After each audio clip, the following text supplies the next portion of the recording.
تو فرمایا لِيَقْطَعَ طَرَفًا مِّنَ الَّذِينَ كَفَرُوا أَوْ يَكْبِتَهُمْ فَيَنقَلِبُوا خَائِبِينَ لَيْسَ لَكَ مِنَ الْأَمْرِ شَيْءٌ أَوْ يَتُوبَ عَلَيْهِمْ أَوْ يُعَذِّبَهُمْ فَإِنَّهُمْ ظَالِمُونَ۔ یہ بڑی اہم آیت بھی ہے قرآن مجید کی، اور بڑا نازک مقام بھی ہے۔ حضور صلی اللہ علیہ وسلم کا ایک بہت بلند مقام ہے ہمارے دلوں میں، اللہ اسے اور بھی بلند کرے، لیکن یہ ایک مقام ایسا ہے قرآن مجید کا کہ جس میں اللہ تعالیٰ کی طرف سے حضور پر ایک قسم کا ظاہری طرح کا عتاب ہوا ہے۔ ہوا یہ کہ جب حضور صلی اللہ علیہ وسلم کے چہرے مبارک کے اوپر تلوار کا وار پڑا، ابن قمیہ تھا جس کے تلوار کا وار پڑا ہے، تو جو خود پہنا ہوا تھا آپ نے، اس کی 2 کڑیاں آپ کی اس رخسار مبارک کی ہڈی کے اندر دھنس گئی۔ ظاہر بات ہے اسی کے نیچے جو ہے وہ دانت ہیں، اوپر کا جو جبڑا ہے اس کے دانت، تو حضور کے 2 دندان مبارک بھی شہید ہو گئے۔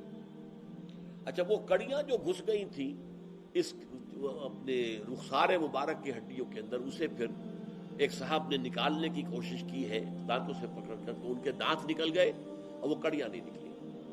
پھر جیسے بھی ہوا، جو بھی جتن کیے، کڑیاں نکالی ہیں تو خون کا فوارہ چھوٹا، اور اتنا خون آپ کا چلا گیا کہ پھر آپ بے ہوش ہو گئے۔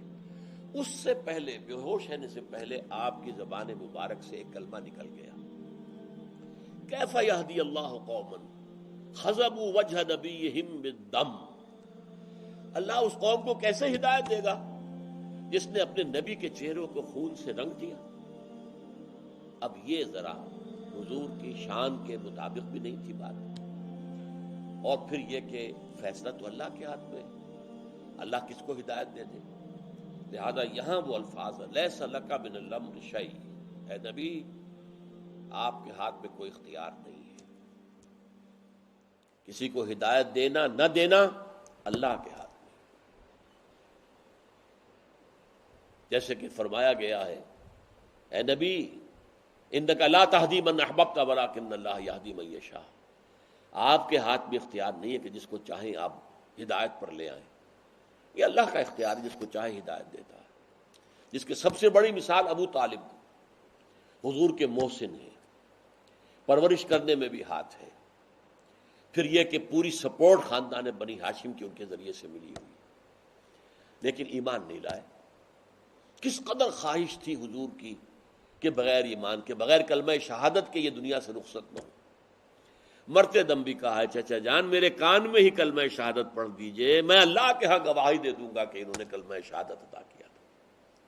لیکن اس وقت وہ عرب کے اندر جو ایک خاص اپنی وہ ایک عزت نفس ہوتی تھی، ابو طالب کے اوپر اس کا غلبہ ہو گیا کہ بھتیجے میں جانتا ہوں تیرا دین سب سے اچھا ہے، لیکن میں یہ نہیں چاہتا کہ عرب کی عورتیں پھر تانا دیں کہ ابو طالب موت سے ڈر گیا، یعنی موت کے وقت آ کر اس نے پھر یہ کلمہ پڑھا ہے تو موت سے ڈر کر کیا ہے۔ یہ تانا نہیں میں سننا چاہتا، میں نہیں چاہتا کہ میرے بعد عرب کی عورتیں مجھ پر یہ تانا زنی کریں۔ تو حضور کی خواہش پر اگر ہوتا معاملہ کسی کی ہدایت کا، تو ابو طالب سے بڑھ کر کس کے لیے خواہش ہو سکتی تھی؟